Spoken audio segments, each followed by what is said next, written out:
Hello, my friends, and good morning. And this footage is from the last time I drove a car in the winter in February here in the Gettysburg Battlefield. And this is some old footage, but I thought I would turn this into a excursions into the past and share a little bit of history with you folks who might be missing a little bit of winter on the battlefield, or for folks and friends who have never been here. So thanks for tuning in and coming along.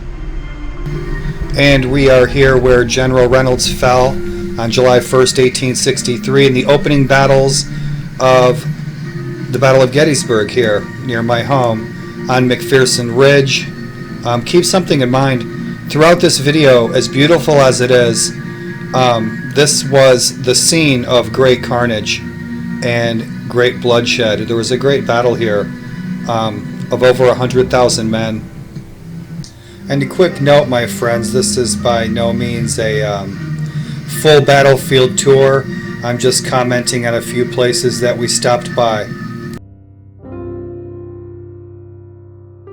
McPherson's barn here on McPherson's Ridge.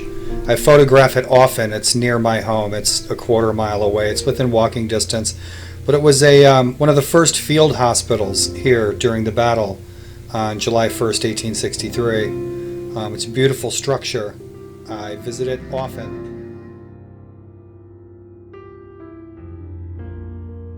And you can't see it, but it is indeed right there through the snow. And this is the Lutheran Seminary. And after the first day's battles, there were many wounded and dying that were put in the basement there. It also hosts an excellent Civil War museum, so if you ever get the chance, do check out the museum there at the seminary. It's something not to be missed. There are 12 miles of battlefield tour roads here and 24 miles of hiking trails. And we are approaching the monument to the 11th Mississippi there on the right, and the North Carolina State Monument on the left, and the Tennessee State Monument up ahead on the left. And those Mississippi troops got all the way to the Bryan Farm, which we now know is the furthest point that Confederate troops got to during the battle. And upon this stretch of road that we're driving, I had no less than 24 ancestors that fought for the Confederacy, and they were all encamped right here where we're at in the car. And we're here at one of the most popular stops in the battlefield, the Virginia State Monument and the statue of Robert E. Lee on his horse Traveler. And this is the area where the infamous charge come to be known as Pickett's Charge kicked off from.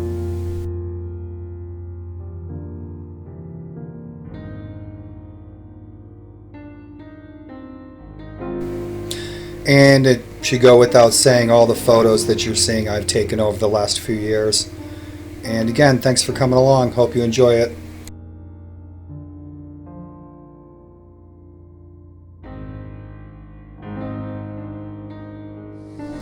And this stretch of woods is personally very important to me. On the right there is Armistead's Brigade marker, and my great-great-great-grandfather actually arrived here on July 2nd and slept and encamped right here in these woods. The night before, Pickett's Charge actually took place.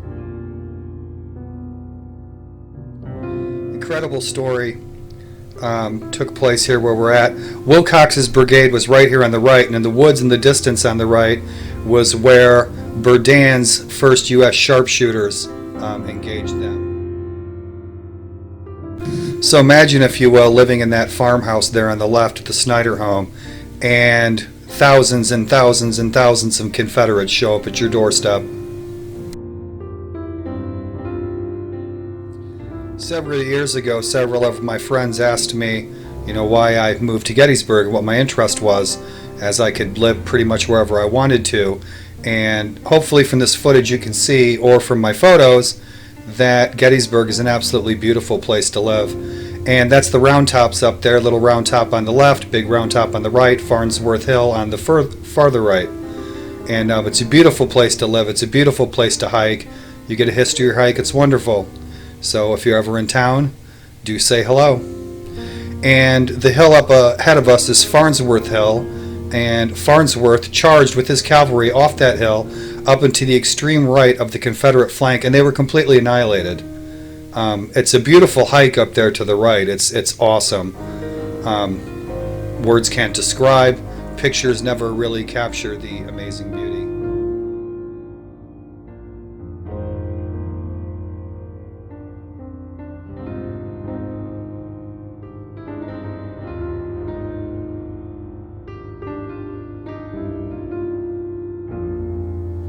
Here there ensued one of those mortal struggles rare in war, when the hostile forces clenching in close contest illustrate whatever there is of savage and terrible in battle. Vincent's brigade, composed of the 16th Michigan, the 44th New York, the 83rd Pennsylvania, and the 20th Maine, coming quickly into position, engaged Hood's Texas troops in hand-to-hand conflict, in which bayonets were crossed and muskets clubbed, and officers, seizing the rifles dropped from dead hands, joined in the fray. After half an hour of this desperate work, the position was secured. Reading from the 1929 book, The Attack and Defense of Little Round Top, Gettysburg, July 2nd, 1863, by Oliver Wilcox Norton.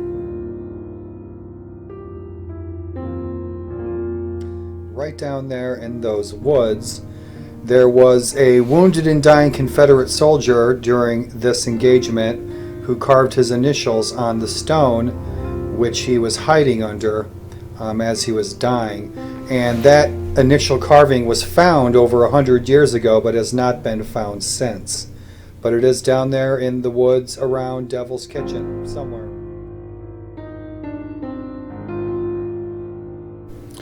And we're here approaching Little Round Top, which has some of the most excellent sunset views out here in the lower Dutch Appalachians. It's beautiful scenery.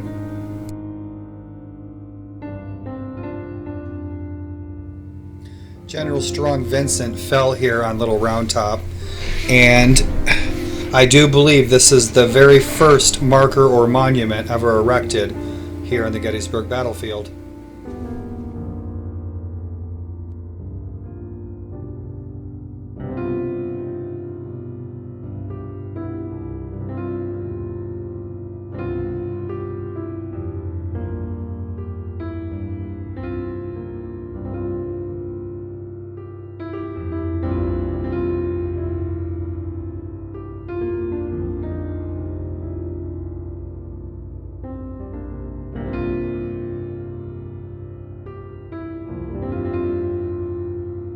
And we'll be approaching Devil's Den here in a minute. The second day's Battle of Gettysburg was the largest and costliest of the 3 days. The second day's fighting at Devil's Den, Little Round Top, the Wheat Field, the Peach Orchard, Cemetery Ridge, Trossel's Farm, Culp's Hill, and Cemetery Hill involved at least 100,000 soldiers, of which roughly 20,000 were killed, wounded, captured, or missing. The second day in itself ranks as the 10th bloodiest battle of the entire Civil War. Devil's Den is a boulder-strewn Gettysburg battlefield hill, and was used by artillery and infantry, specifically snipers, during the second day of the Battle of Gettysburg, July 2nd, 1863.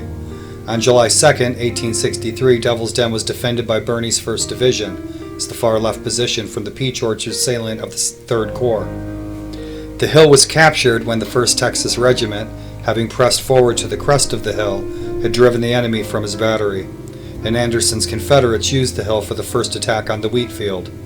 From near the slaughter pen, the 40th New York Volunteer Infantry Regiment forced the 2nd and 17th Georgia Regiments of Benning's Brigade to retreat here, where we are, on Devil's Den.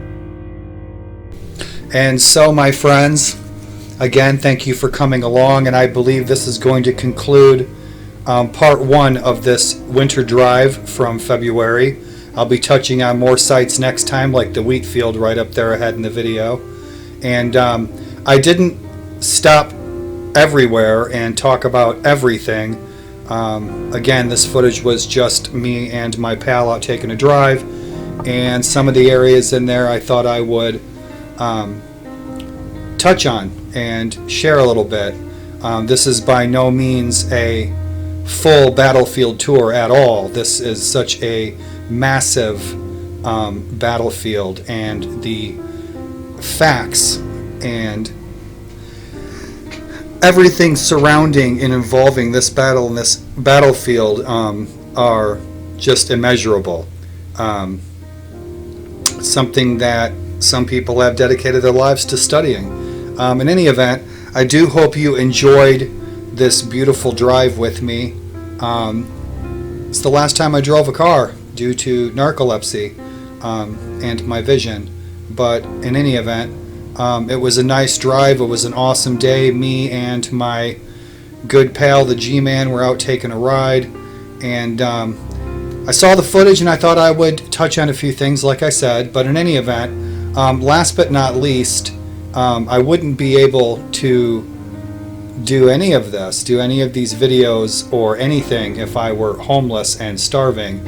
And so a huge amount, a huge debt of gratitude goes out to all of my patrons, all 9 of you who actually stood up and helped me out and had my back and made sure that I am fed and I still have a roof over my head.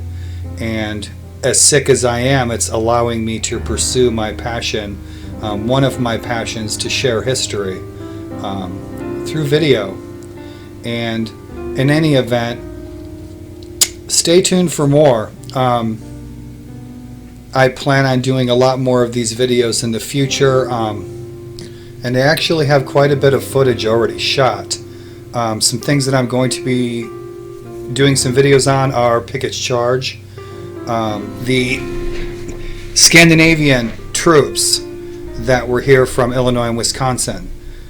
There's so much that I could share about this battlefield. And again, not just this period of history, but I plan on doing some other videos too and expanding on what I do know, what I was taught, what I learned in college, what I've been studying my whole life. And I hope you guys get something out of it. In any event, you guys, I hope you're having a great weekend. I hope you're having a great day. And again, thank you, all my patrons.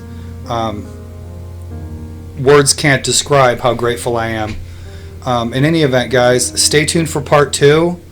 We'll be getting around to the Pennsylvania Monument, the Angle, the high water mark of the Confederacy, the Bryan Farm, quite a bit more coming up.